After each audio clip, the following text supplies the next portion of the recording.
Hello friends, good bye ugly படத்தோட preview show பற்றி already சொல்லியிருந்தாங்க இல்லையா? ஸோ ப்ரிவியூ ஷோ வந்து ரெமோ பிக்சர் சைடில் வந்து பேசிகிட்டு இருக்காங்க அக்ரிமெண்ட்டுக்காக.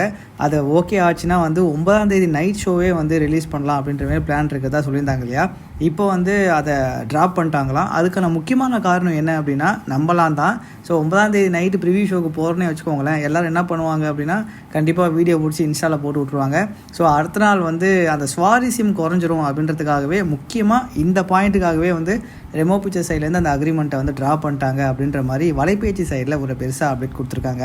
படத்தோட ட்ரெய்லருக்காக நம்ம எல்லாம் வெயிட் பண்ணிகிட்ருக்கோம். இந்த மந்த் எண்டு வருன்றமே எதிர்பார்த்தோம். ஆனால் அடுத்த வீக் தான் வந்து ட்ரெய்லர் ரிலீஸ் ஆக போகுது.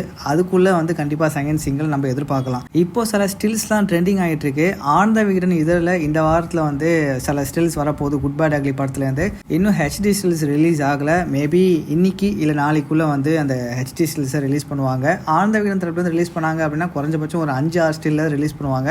ஸோ தலையோட அடுத்த லுக்கான ஸ்டில்ஸை நம்ம எதிர்பார்க்கலாம். Good bye ugly teaser 32 million cross பண்ணி போச்சு 24 ஹவர்ஸில். அது ஒரு பெரிய ரெக்கார்டு தமிழ் சினிமா இண்டஸ்ட்ரியில். அதே போல் இந்த குட் பை அக்லி ட்ரெய்லர் எந்த அளவுக்கு பெரிய ரெக்கார்ட் வைக்கணும்னு நினைக்கிறீங்கன்றதை மறக்காமல் கமெண்டில் போட்டிருங்க.